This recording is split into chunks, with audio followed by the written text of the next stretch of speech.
Everyone, welcome to the legal precept channel. मैं हूं महाश्वेता पटनायक। आज हम अबेटमेंट के पनिशमेंट्स के ऊपर डिस्कस करेंगे। डिस्कस करने से पहले अगर आप चैनल को सब्सक्राइब नहीं किए हैं तो प्लीज़ रेड कलर के सब्सक्राइब बटन को प्रेस करके चैनल को सब्सक्राइब कीजिए और बेल आइकन को प्रेस कीजिए ताकि हर वीडियोस की नोटिफिकेशन आपको मिल सके। पिछले 2 वीडियोस में हमने अबेटमेंट का मतलब क्या है और अबेटर किसे कहा जाता है और उसके अलावा अपराध के लिए अबेटमेंट इंडिया में हुआ है लेकिन अपराध इंडिया के बाहर हुआ है, तब अबेटमेंट के लिए भी पर्सन लायबल होगा।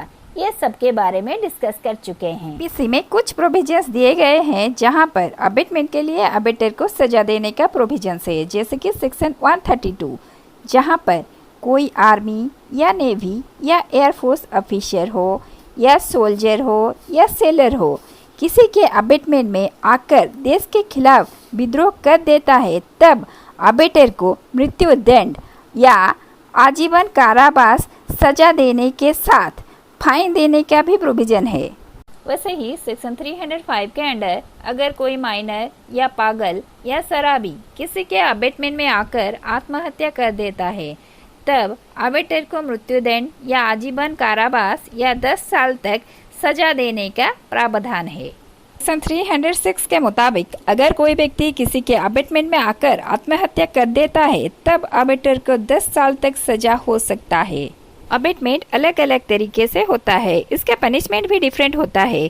सेक्शंस 109 to 120 तक अबेटमेंट के डिफरेंट पनिशमेंट्स के ऊपर है। आज हम सेक्शंस 109 to 114 के ऊपर डिस्कस करेंगे। सेक्शन 109 कहता है जो अपराध के अबेटमेंट के लिए आईपीसी में कोई एक्सप्रेस प्रोविजन नहीं है, वहाँ पे अगर अबेटमेंट के कंसीक्वेंस में प्रिंसिपल ऑफेंडर अपराध कर देता है, वहाँ पर अबेटर को उतनी सजा मिलेगी जितना अपराध के लिए दिया जाएगा। सपोज एक्स जेड को मारने के लिए वाई को इंस्टिगेट करता है और वाई भी जाकर जेड को मार देता है। यहाँ पर वाई तो मर्डर के लिए लायबल होगा, वो सेक्शन 302 के अनुसार उसे पनिशमेंट मिलेगा।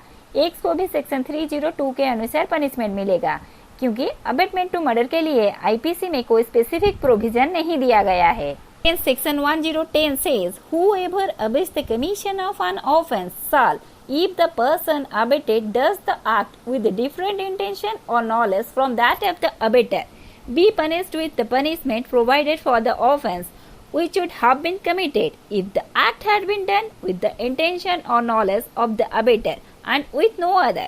इसका मतलब अबेटर जिसे अपराध करने के लिए अबेट किया उसने डिफरेंट इंटेंशन और नॉलेज से अपराध कर दिया, तब भी अबेटर उस अपराध के लिए लायबल होगा। यानी अबेटेड पर्सन के इंटेंशन और नॉलेज डिफरेंट हो उससे कुछ फर्क नहीं पड़ता। इसे हम सेक्शन 108 के एक्सप्लेनेशन 3 के साथ लिंक करके अच्छे से समझ सकते हैं। एक्सप्लेनेशन 3 के अनुसार अगर कोई इनकेपेबल पर्सन जैसे कि चाइल्ड, इंसेन या कोई लुनाटिक पर्सन किसी के अबेटमेंट में आकर कोई अपराध कर देता है तो वो लायबल नहीं होगा, लेकिन जिसने उसे अपराध करने के लिए अबेट किया है वो लायबल होगा। इसका सेकेंड पार्ट कहता है कि जिस पर्सन को अबेट किया गया है उसका अबेटर जितना ही गिल्टी इंटेंशन या नॉलेज हो उससे कुछ फर्क नहीं पड़ता है। अबेटर जो अपराध के लिए अबेट किया है वो लायबल होगा। Then section 111 says, when an act is abated and a different act is done, the abater is liable for the act done in the same manner and to the same extent as if he had directly abated it। Section 111 कहता है जब किसी एक act के लिए abate किया जाता है लेकिन कोई डिफरेंट एक्ट किया जाता है, तब अबेटर उसी किए गए एक्ट के लिए उसी प्रकार से और उसी विस्तार तक लायबल होगा जैसे कि उसने वही एक्ट के लिए अबेट किया था। इसी सेक्शन में एक प्रोविजो दिया गया है, provided the act done was a probable consequence of the abatement and was committed under the influence of the instigation or with the aid or in pursuance of the conspiracy which constitute the abatement। इसका मतलब abettor ने जो act करने के लिए abate किया था उसी का कॉन्सिक्वेंस जो एक्ट हुआ, यानी अबेटर की अबेटमेंट की वजह से ये डिफरेंट एक्ट होने का प्रोबेबल कॉन्सिक्वेंस था, इसीलिए अबेटर डिफरेंट एक्ट होने पर भी लायबल होगा। अगर अबेटमेंट के प्रोबेबल कॉन्सिक्वेंस के अलावा कोई दूसरा ऑफेंस होता है तो अबेटर लायबल नहीं होगा। इसे एक एग्जांपल से समझते हैं। ए एक बच्चे को जेड के खाने में जहर मिलाने के लिए इंस्टिगेट करता है और उसे जहर देता है।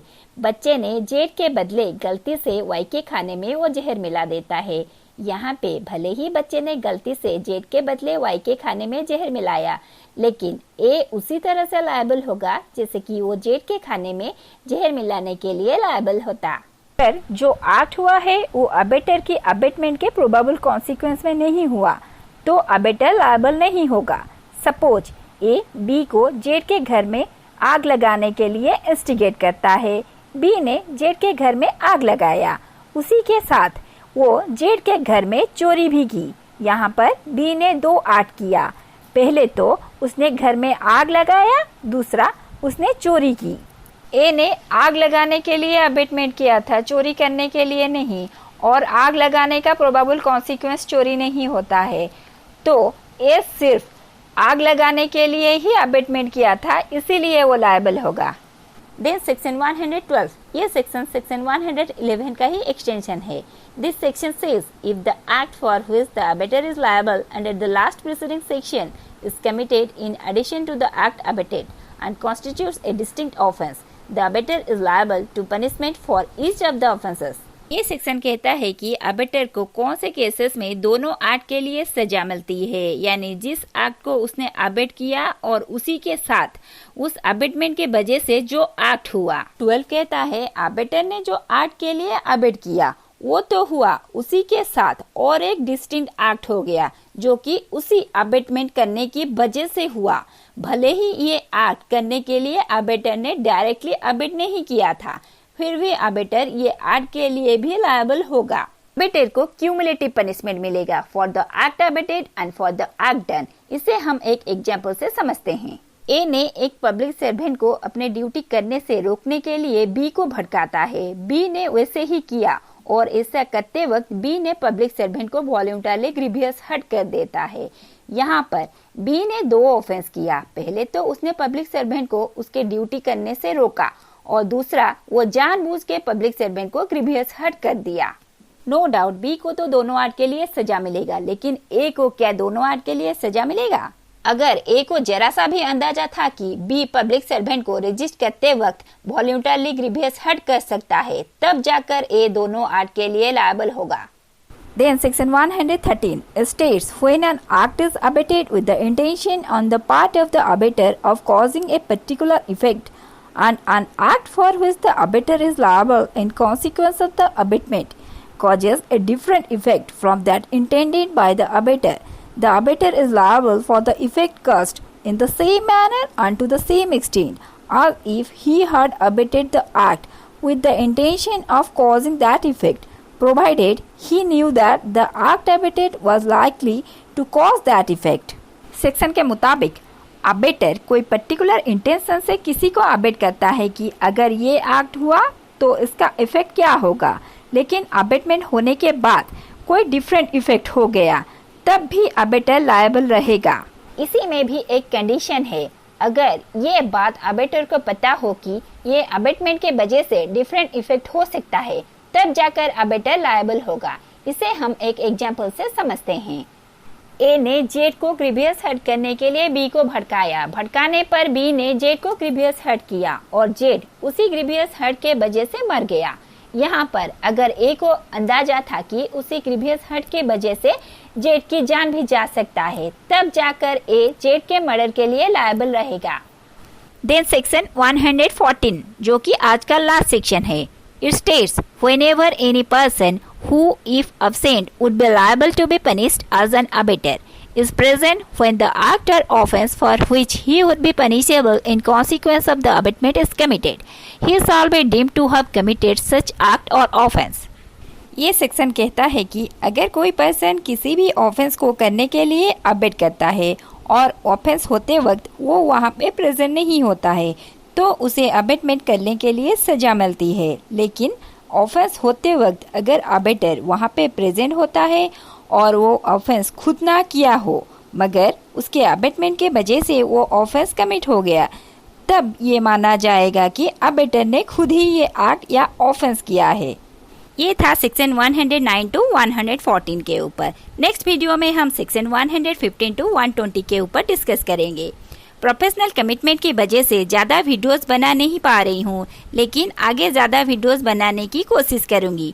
फ्रेंड्स, आज का दिन मेरे लिए बहुत ही खास है, क्योंकि लास्ट ईयर आज ही के दिन यानी 22 अगस्त को, जो कि गणेश चतुर्थी था, उसी दिन मैंने अपने पहली वीडियो यानी इंट्रोडक्शन वाला वीडियो इस यूट्यूब चैनल पर अपलोड की थी, और उसी दिन से मैं आपके साथ इस चैनल के माध्यम से इंटरेक्ट कर रही हूँ। आज भी एक खास दिन है, आज रक्षाबंधन है। Happy Rakshabandhan to all of you. आपके साथ रेगुलरली इंटरेक्ट कर नहीं पा रही हूँ, आगे ज़्यादा से ज़्यादा वीडियोस बनाने की कोशिश करूँगी।